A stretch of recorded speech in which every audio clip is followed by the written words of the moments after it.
What is up, everybody? It's Cody with Blood Money MMA Bets, and I'm back with another full card breakdown. This is for UFC Vegas 77, Holm versus Bueno Silva.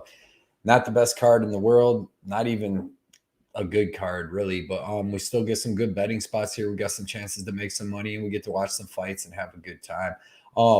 Before we get into all that stuff, everybody, man, smash that like button for me. Hit the subscribe button for me if you already haven't. Drop a comment, help the algorithm. Let's make this show one of the biggest shows on YouTube. Also, Layer Cake Discord. It's free. The link is in the description. Join it. Talk with us. Hang out during the fights. Hang out during the week. There's all kinds of stock tips. NFL football tips coming up. We got the soccer tips. There's just every kind of tip you could want in there, man. It's a really good time with a ton of really cool people that just make it a great community. I also have my Layer Cake Patreon is up and running. It's $10 a month, $2.50 a week. You get all my early picks. You get my DraftKings lineup, my Layer Cake lineup. You're gonna beat line movement. You get my extra bets. I may or may not had 1.25 units on Denise Gomez at plus 360 last week. So there's just a lot of stuff going on there, and it's a way for you to be able to help support my channel. If you win some money off my bets or something and want to help support my channel, man, hit the Patreon up, and you're going to get a return on your investment. So it is free money. There's free money there. So speaking of that, man, we're going to do a quick recap of UFC Vegas or UFC 290, and then we'll get right into this UFC Vegas 77 card. My bad.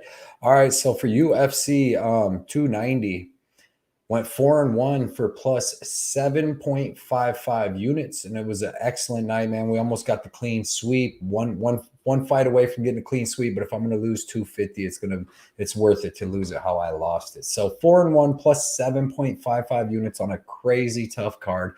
4 winning bets. Esteban Ribovics, man, the kid is a dog. He's a prospect, and I really like this kid. Super tough. Camuela fought better than I thought he would too, but plus 2.5 units on that. Excellent bet. Second winning bet was the Pacquiao over 1.5. Should have went to the 2.5. That was like plus 250. But we're not going to get greedy here. We're going to take our plus 290 on that, plus 2.9 units, and that was pretty easy. I mean, they threw some big shots in the first round, but nobody ever really got hurt or nothing like that. And then, Pacquiao got submitted late in that third. Third winning bet was Pantoja over 3.5. That was another crazy fight where them dudes were just going back and forth the whole time. And even though I knew they were both durable, it was still worrisome, man. They were getting rocked and just like a lot of crazy stuff. That was one of the best fights I've seen. Definitely one of the best ones at flyweight. And my fourth winning bet was Gomes' fight doesn't go to decision, and that was over in about 20 seconds, plus 2.65 units on that. And then my one losing bet, man, Robbie Lawler over 2.5 rounds, and he came out and Nico Price didn't want to use no striking defense, tried to grab a tie clinch, hit some knees, and got uppercutted to sleep. Left hook around the side right to the temple. So 4-1 plus 7.55 units. Overall bet record, official bet record is 249 and 175 for plus 98.8 units. And my 2023 record is 67 and 50 for plus 20.5 units. We're improving that, man. It's getting better every single week. So I'm liking that. Now we just got to keep getting it going up, man. I wanted to get it to 100 units this year. We're at 20, and we're about 6 months in. So I'm definitely going to have to step my game up on this, but I think we can still get there. I'm going to steadily put up hopefully about 10 units a month. I'm going to need about 15 in a couple of them, and I can do it. And that's not even much. That's 2.5 units a week. So sharp bets are going to get us to this win. So, yeah, man, we went over that. We went over everything. Let's just get into these fights, man. First fight of the night. My thing's going to be a little out of order, but you want these picks or not. First fight of the night for me that I have on here, which they moved way up, is Tucker Lutz versus Melsik Baghdasaryan. Tucker Lutz is 12-3, currently sitting at plus 175. He's 29 years old, 5'8" with a 72-inch reach. Melsik is 7-2, currently sitting at minus 210, 31 years old, 5'9" with a 70-inch reach. So you see Melsik's 1 inch taller, where you got Tucker has 2 inches of reach. Tucker Lutz, man, this kid's a pretty well-rounded fighter, man. If you look at his record, he's 12-3. But if you even go back farther, man, in the amateurs, he was 8-0. So he's really could be like 20-3 with his amateur fights. He's on a 2-fight losing streak right now, but he's well-rounded, man. He's got good striking. He's got good boxing with both hands, decent power, not like KO power, but he does throw a lot of volume, and he has some pretty good sting on his punches. He has good wrestling. He has a wrestling background. He has decent timing on his double legs. He has a decent body lock takedown, but he's got good boxing, like I said, nice accuracy. He's got the good wrestling, decent jiu-jitsu. When he gets guys down, he can hold them down. Really nice left hand. His lead left hand, his left hook, his left jab is really, really nice. And he's got decent leg kicks. He's got really good really good cardio, and he's got decent fight IQ, man. And in most of his fights, he knows where to take the fight to the ground or keep it standing. I mean, obviously, he couldn't do much. He couldn't do much against Pat Sabatini because he just held him down the whole time. But you see, Sabatini can do that. And he had a good fight against Pineda, where he's taught kind of a vet lesson, you know, in the striking and the grappling. Pineda was able to do pretty good, but Pineda's pretty good. I would take Pineda over Melsik any day of the week, and Sabatini, to be honest. Melsik, man, this dude is a world-class kickboxer. That's what he does. He's a kickboxer, man. He's got a super fast left leg kick, body kick, and head kick. His left hand is a bullet with power. It's straight. It goes right down the middle. He's really good forward pressure. He's really nice inside and outside leg kicks. He's fast. Like I said, he's got power. He's definitely going to have the speed advantage here. You see in his last fight, he was doing decent against Joshua Kulabau, and then he got he like slipped going backwards. Kulabau took his back and choked him out. Did not look that good, in my opinion, against Bruno Silva. You know, took almost a little over a year and a half off, and then came back and I mean, looked decent against Josh Kulabau. Didn't look that great against Colin Anglin either. Kind of thought he lost the first round against Colin Anglin, and I think that Tucker Lutz is better than them guys.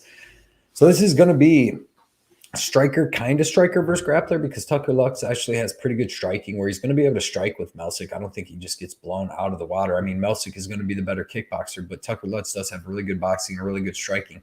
But Tucker Lutz has the grappling advantage here and the cardio advantage, in my opinion. And I think he's going to be smart enough to use this. And he times takedowns really well. And Baghdasaryan throws a ton of leg kicks. I'm taking Tucker Lutz in this fight as a big underdog. I might even bet him. I just think that he's got the boxing to stay with Melsik and not get completely just lit up in the first round and finished. And I think that he can land some takedowns, start wearing on Melsik, and his plus 175 dog, man.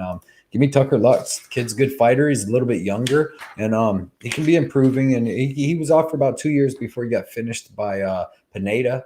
So maybe a little ring rust and all that, but he's back. He's ready to go. So that's going to be a good fight. Next fight is in the men's 145-pound division, where we got Austin Lingo versus Costa. Austin Lingo is 9-2, currently sitting at plus 160. He's 29 years old, 5'10" with a 70-inch reach. Melk is 19-6, currently sitting at minus 210. He's 5'10" with a 73-inch reach. So you see, same height. Melk's going to have a 73-inch reach. Austin Lingo, man, he's pretty cut and dry. He's a boxer. He's got pretty good boxing. He's got a nice left hook. He's got a nice jab. Throws a lot of 1-2s or a double jab 1-2. Decent takedown defense. Jiu-jitsu does not look that great, and cardio doesn't really look that great, to be honest. He does have really good forward pressure if guys will let him come forward. He was doing that with Luis Saldana, where he was able to get some good shots in.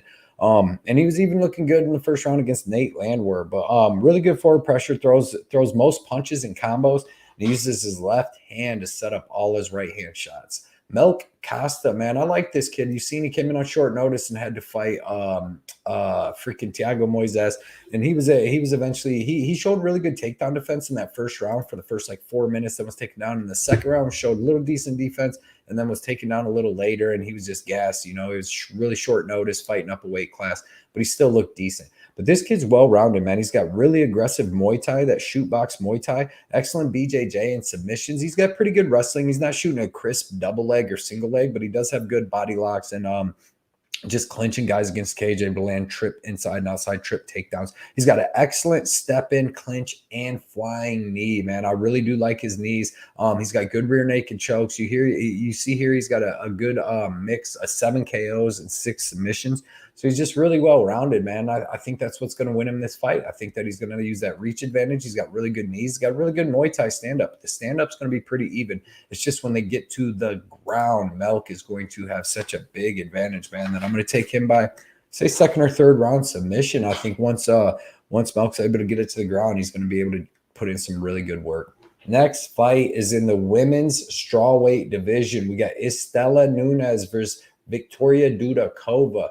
Istela is 6-4, currently sitting at plus 200. She's 30 years old, 5'4" with a 66-inch reach. Dudakova is 6-0, currently sitting at about minus 230, 24 years old, 5'5" with the 67-inch reach. Istela Nunes, man, world Muay Thai champ, I think like 2 times back in the day. She's 30 now. You know, this was when she was younger, but she's got really good Muay Thai, man. She's got really good movement. She's got excellent boxing. You seen her last fight against Yasmin Uruguay. She was able to drop her, hurt her really bad in the first round. Looked really good against Hughes. I thought she won the first and second round in that, to be honest, to get the win. And she looked really good against Carnelossi until she slowed down and got choked out. But excellent Muay Thai, excellent movement and speed. All this is in the first round, of course. Her right hand is super fast with power. She's got excellent pull counter. She's always backing up, letting girls come forward, whap, hit them, just like she did Yasmin. And she's got a fast lead, body, leg, and head kicks, man. She's a really, really well-rounded striker. Her Muay Thai is phenomenal. She's got good takedown defense in that first round and a half, but after that, she starts to slow down, man. She just I don't know. I mean, it's just, I guess, from being so explosive in the first round or whatever, but something makes her slow down bad. If she could keep up her takedown defense and Muay Thai all 3 rounds, she would be a force. Viktoriya Dudakova. Watched a lot of tape on her, and I'm going to be honest, I am not that impressed. Again, to me, this looks like another Petrovic fighter. She's better than Irina Petrovic, but man, I thought I was going to see better wrestling in her tape. I thought I was going to see really good wrestling. I thought I was going to see good striking. Her striking isn't terrible, but her wrestling isn't all that great, to be honest. You see, she's fought a really low level competition, 3-1, 1-0, 0-0, 10-6, 4-1. Her fight on the Contender Series was good. She actually blew her knee out at the end of the second round. Still came out in the third round and was able to land like a weird takedown and just hold Maria Silva down, who actually isn't very bad at all. But her wrestling isn't really where I want it to be, man. She's just like that Petrovic girl where she can be reversed. She can be taken down herself. So it's not like she's some Khabib dominant wrestler. Her striking looks pretty good. In her picture right here, she looks like a mini Shevchenko, that's for sure. But man, dude, I don't think she's going, if you're going to bet this fight live, bet it, because she's going to get beat up in that first round. I don't think she's going to be able to land a takedown in that first round on Istela Nunes. And I think Istela Nunes has a chance to finish her in the first round. Taking Dudakova to win, to survive a very, very tough first round and a half. But then I think she starts to wear on Nunes, and I think that she starts to get her takedowns, and she's going to be able to beat up Nunes and probably finish her in that third round. But she shouldn't be minus 250 here. If Nunes, like I said, is able to stop them takedowns, her striking is a lot better than Dudakova. So give me Dudakova in a close fight until she takes over completely. But she might be losing until she's not. You know what I mean? For real. Because Istela Nunes is no joke. So I'm not going to be anywhere near that fight. Next fight is in the men's 155-pound division. We got Genaro Valdez versus Evan Elder. Genaro Valdez is 10-2, currently sitting at plus 230. He's 31 years old, 5'9" with a 72-inch reach. Evan Elder is 7-2, currently sitting at about minus 300. He's 26 years old, 5'10" with a 71-inch reach. So you see he's an inch taller with an inch less of reach, but he's 5 years younger. Genaro Valdez, man, this dude, he's like a brawler, man. He's got pretty good striking. He's got decent takedown defense. He showed pretty good takedown defense in the first round, 2 rounds against Natan Levy. But he's a brawler with power in his hands. He's got decent, powerful body and leg kicks. He throws wild hooks with KO power, which he can be caught in between, and that's where he gets dropped, like by Favola. Natan Levy had him hurt a couple times. But he's super tough. He's durable, besides in the Favola fight, and he's got pretty decent cardio, man. He's finished all 10 wins, 7 KO, 3 subs, so he's dangerous. But he's just not technical at all, and I don't like his grappling. Like I said, decent takedown defense, but nothing to brag about. Evan Elder, man, I was impressed. I had Nazim last fight. I thought he won the first 2 rounds clearly. Second round, third round, he was actually starting to get touched up a little bit before the knee that caused the cut. So I was pretty happy when that happened, especially when I found out that Nazim was down 2 rounds. But he came in, had a short notice fight against Preston Parsons up a weight class and got beat there. But Preston Parsons was way bigger than him and just grappled him. But Evan Elder has great switch stance striking. I really love his switch stance striking. He's got excellent movement, excellent pull counters. That's what he was hitting Nazim with. And he can come forward and throw that right hook, drop Nazim in that first round. Powerful body kicks, man. Really powerful body kicks. He has powerful body lock takedowns. Thing this kid does is explosive and powerful, but he keeps his cardio throughout all 3 rounds. I was really shocked last fight against Nazim, how he just kept going and going. I really thought he was going to slow down. Nazim would take over, but that really wasn't happening. He's got really nice boxing, man, with, like I said, power in that right where he dropped Nazim. He's got good wrestling. He's just well-rounded. He's training down there at Killcliff FC, which is good. He's got 4 KOs, 1 submission. He's going to be more well-rounded in this fight. He's going to be able to mix in takedowns, and I think he's going to be the more technical striker, and he's going to be able to counter Valdez with that right hand and drop him, maybe get a club and sub, or just get a dominant decision. But I definitely like Evan Elder here, and I'm probably looking to put him into something, Next fight is in the men's lightweight division. We got Carl Deaton versus Alex Munoz.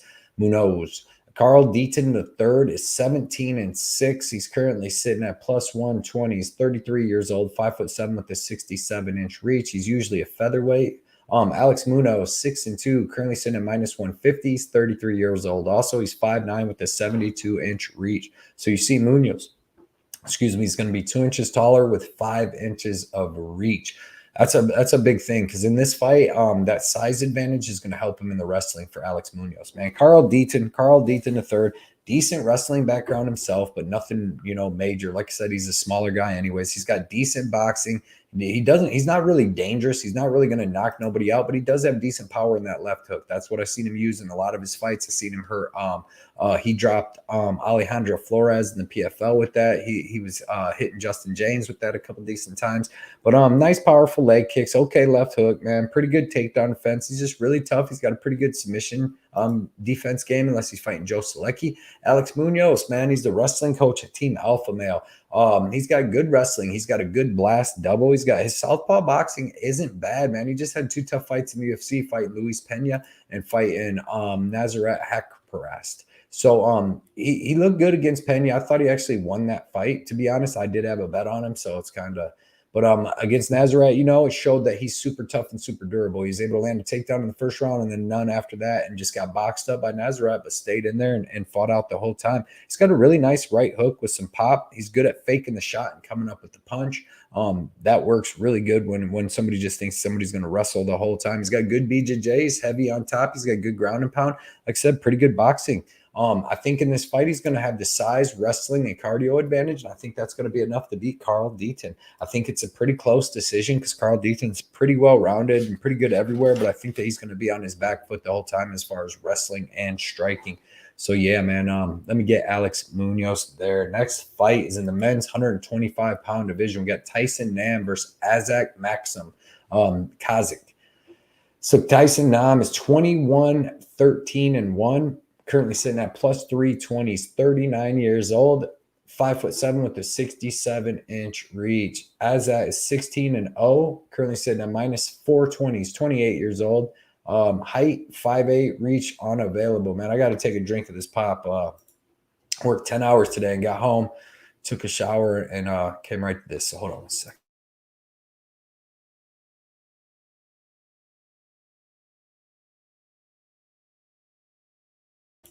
Thank you, little baby. Jeez, dying of thirst. Tyson Nam, man. I already went through their records. Tyson Nam, good counter striker. He's actually been coming forward and using a little bit more pressure lately. It's probably what got him kicked in the face last fight by Bueno Silva. Low output counter striker. He's got good KO power in his right hook and straight right. If he touches you with that, like Ode Osborne, I believe he's knocked out his last 4 opponents. Or 3. His last 3 opponents in the UFC he's knocked out. And Rivera and Adeshev were some of the worst fighters ever. But he did knock out Ode Osborne. He had a good split decision with Matt Schnell. He's fast hand speed, even at 39 years old. He's got good offensive and defensive wrestling. I think his defensive wrestling rate is 100% takedown defense. Good forward pressure, good cardio, but he's just very one-dimensional, man. He's just trying to line you up with that right hand and hit you with that straight right down the middle, or hit you with that counter right hook when you do something stupid like Ode, who cost me money on him and the under or over in that fight by doing a flying knee. And I was happy when he got punched in his head punched off. Azat Maksum, man, this kid's 16-0. He's got a decent little fight record.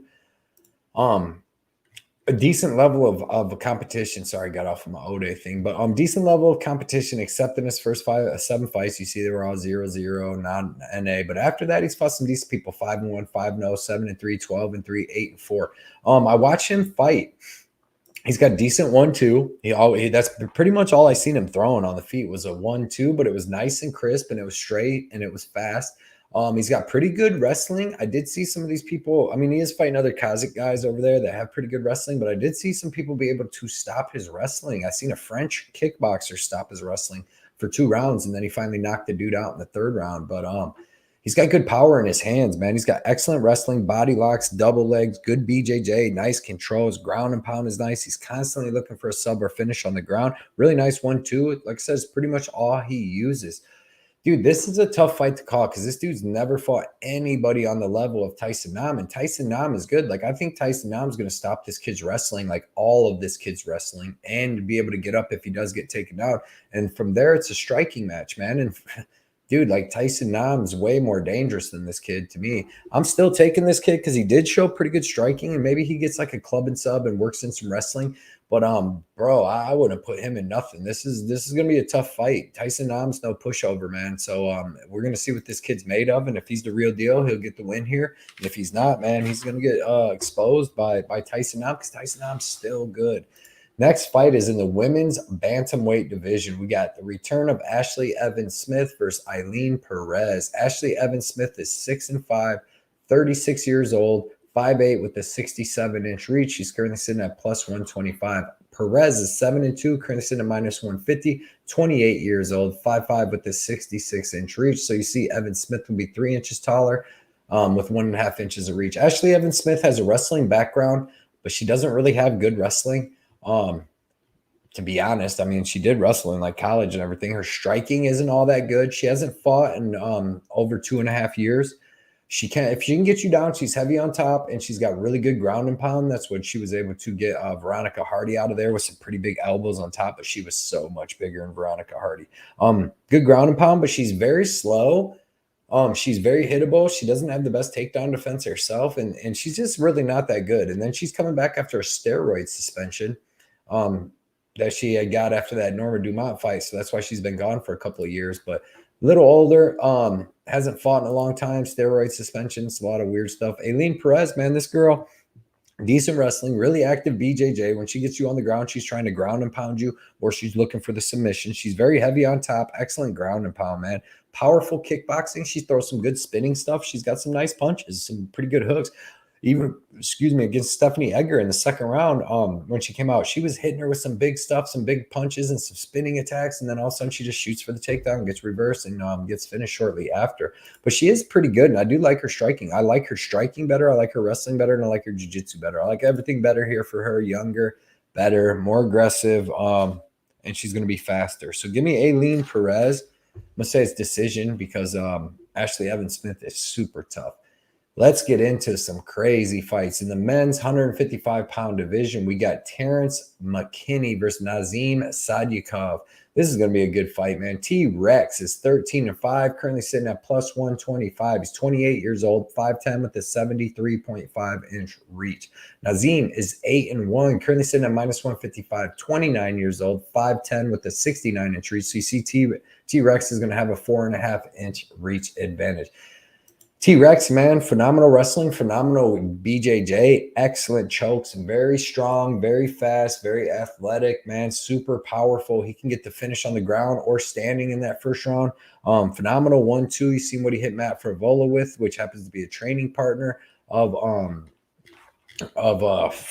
Nazim. He has excellent wrestling and scrambles, good back takes. That rear naked choke is strong. He didn't even have a full one in. It was more like a neck crank on Faraz Zaim. Was able to get him out of there. Really good stepping and flying knees, man. His knees are really, really good, and he's got super fast head kicks. All of this is for 1 round because, as we know, if he's a great hammer but not the best nail in the world, and if he cannot get you out of there in the 1st round, he may be in trouble. He's got 13 wins and 13 finishes, 5 KO, 8 submission, and almost all of them. I believe they all are in the 1st round. He has 1.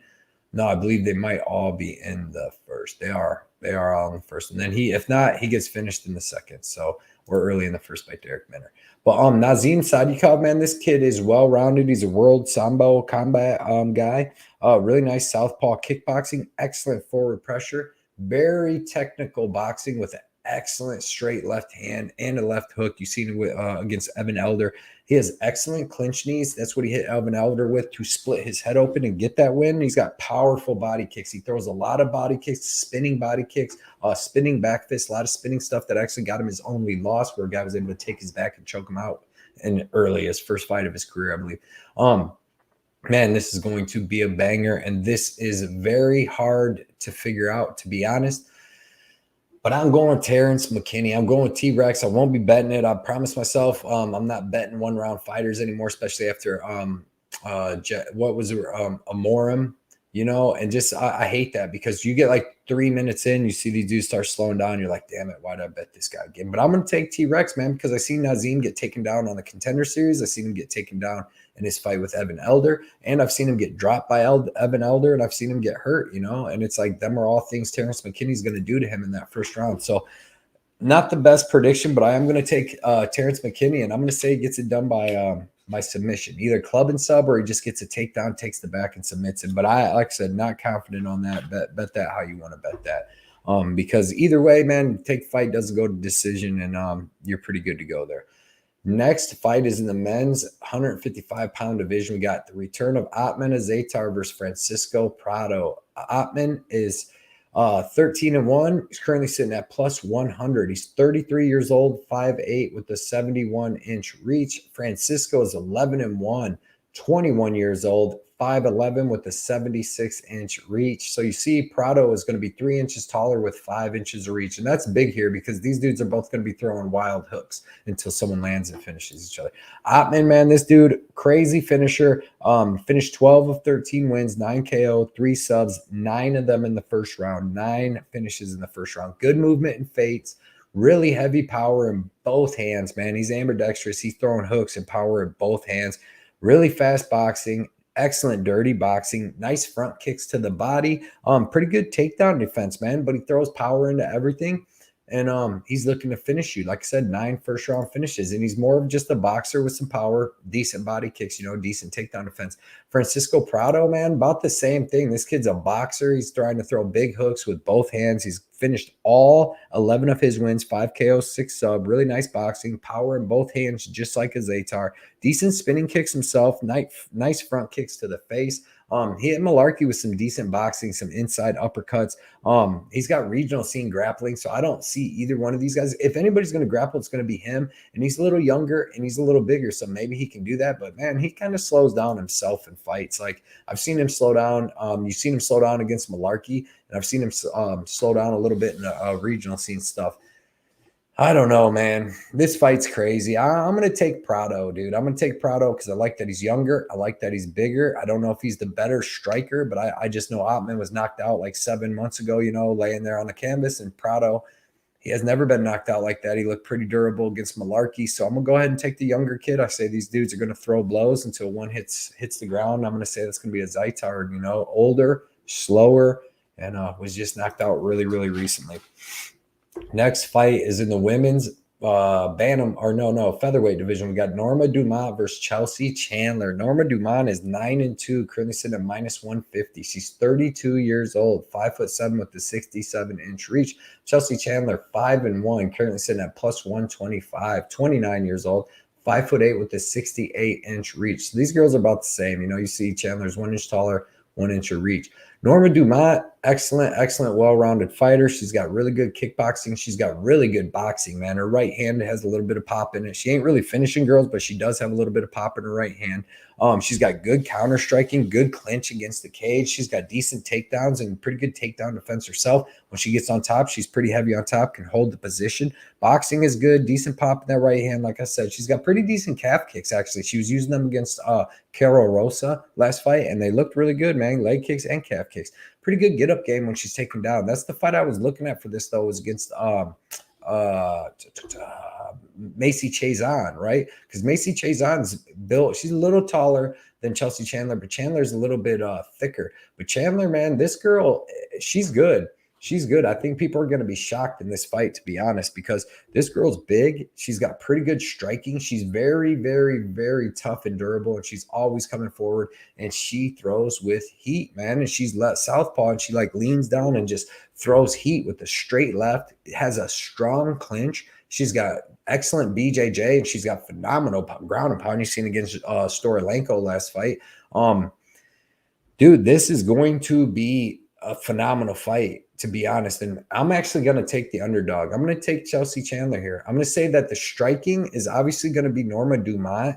That's going to be her world. But I think Chelsea Chandler is going to be the actually physically stronger girl. And I think she punches way harder. And we see Norma Dumont get rocked by Carol Rosa. And I think Chelsea Chandler has the better jiu-jitsu here and the better wrestling. So give me Chelsea Chandler, man. I think that this girl's actually really, really good. I know people think she's just got in because she's like a Diaz girl and all that, but this girl is really big. She's really tough, and she's really well-rounded, and she's really mean, man, and she's got good cardio. And I think she can win some clinch battles here, land some takedowns, and I think she can land some big shots striking too. Give me the underdog. Give me Chelsea Chandler. I ain't going to be betting her. But I do think that if Macy Chiasson can get this done, Norma Dumont can. I would take Chelsea Chandler over Macy Chiasson, to be honest, after watching tape and just knowing how big and mean she is, and her jiu-jitsu is better and ground and pound and all that. I like it. Next fight is in the men's heavyweight division. We got Walt Harris versus Josh Parisian. This is going to be kind of terrible, man. Walt Harris, 13-10. 40 years old, 6'5" with the 81-inch reach. Josh Parisian is 15-6, currently sitting at plus 165, 34 years old, 6'4" with the 79-inch reach. Walt Harris is a beast for a round and a half. He is a Golden Gloves boxer when he was younger. He's got excellent power in his hands. He's got excellent flying knees, man. He was able to hit Alexei Oleinik with it. He was able to take out Sergey Spivak real quick with it. The dude he's finished all 13 of his wins, all 13 KOs, man. If he can KO you, he's going to win. You see he's on a 3-fight losing streak, but he's fighting the best people in the world. Marcin Tybura, Volkov, Overeem, and he was giving some decent shots to them guys, which Josh Parisian would not. He freaking get mopped up on the floor by them dudes. But you see he's got that win over Sergey Spivak and stuff. He really doesn't have the best wins other than that in the UFC. But man, Josh Parisian's terrible. He's terrible. His striking's terrible. He's never had a good win in his whole entire life, dude. He got dropped by Alan Badeau bad and almost finished in the first round, and that's not a good sign here. But if you go back and look to this dude's career, he's 15-6. If you can show me one good win on his record, look before he got onto the Contender Series, 6-1, 8-10, 3-1, 4-4, 4-11, 3-6, 5-1. He lost 24-8. That guy must be terrible to lose to him back then. I mean, just he's losing to Tony Lopez. Moral of the story is he's not fast. He's very slow. He doesn't have good striking.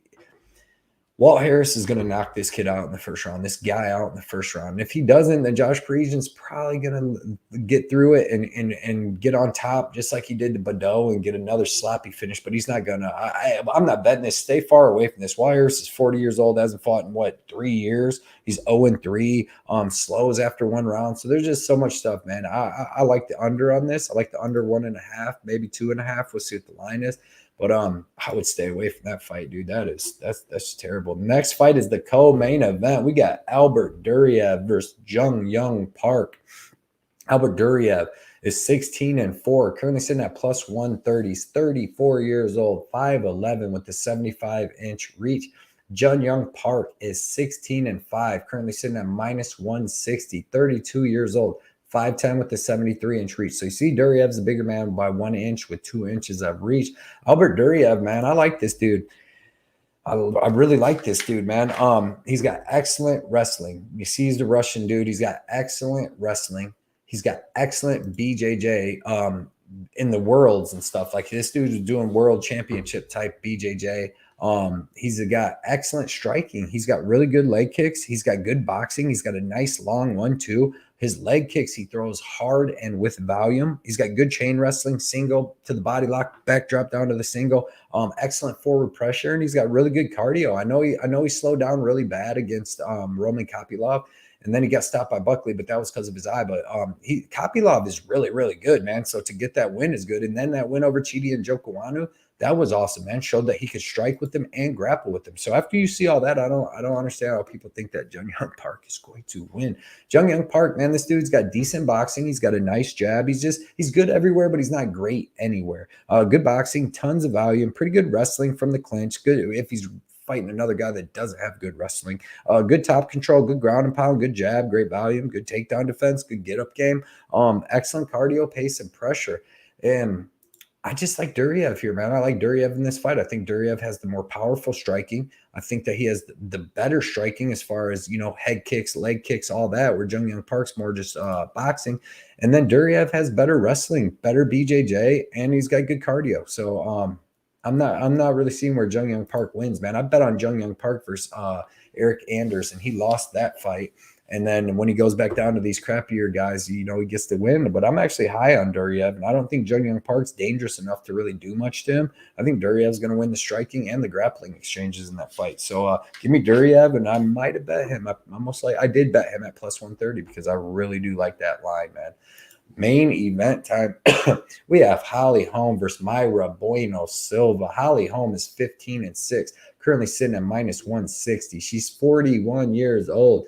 5'8" with this 69-inch reach. Myra Bueno Silva is 10-2-1, currently sitting at plus 135. She's 31 years old, 5'6" with the 66.5-inch reach. So you see Bueno Silva is 10 years younger, and you see that Holly Holm is 2 inches taller with 2.5 inches of reach. Excuse me.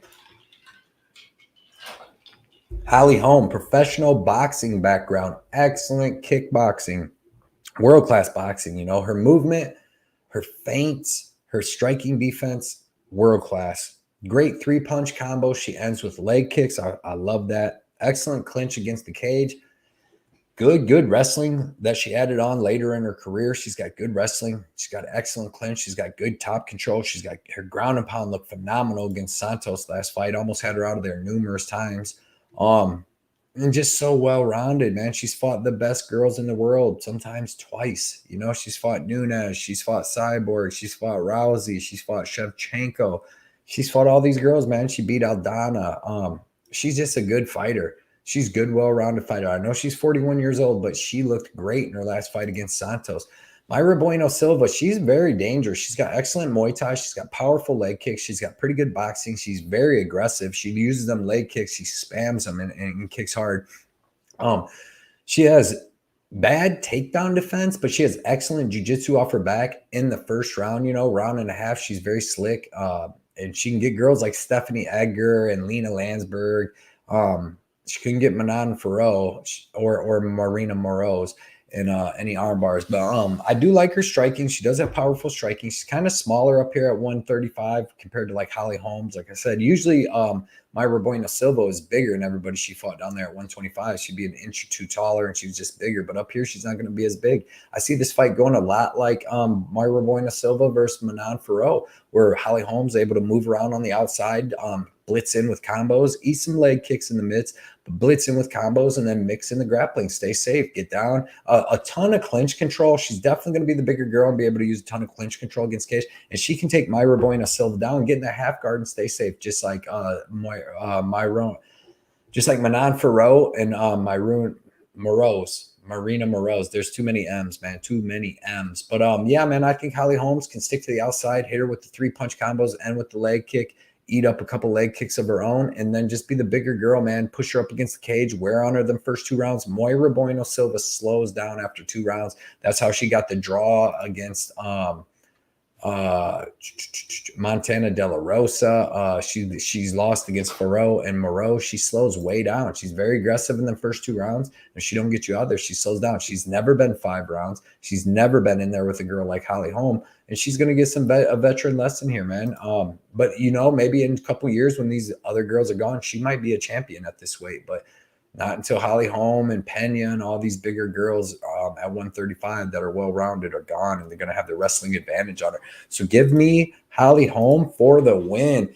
got through another long card, man. I appreciate everybody hanging out. I appreciate everybody coming for the picks, man. I know we all like to get the free money, man. Plus 7.55 units last week when most people was losing. You ain't going to see a lot of recaps this week. People's going to skip over them, but make sure you get your recaps in. So appreciate you guys hanging out, man. I will see you guys on Thursday night with my boy Johnny K Picks. Oh, yeah. I'm having surgery Wednesday morning.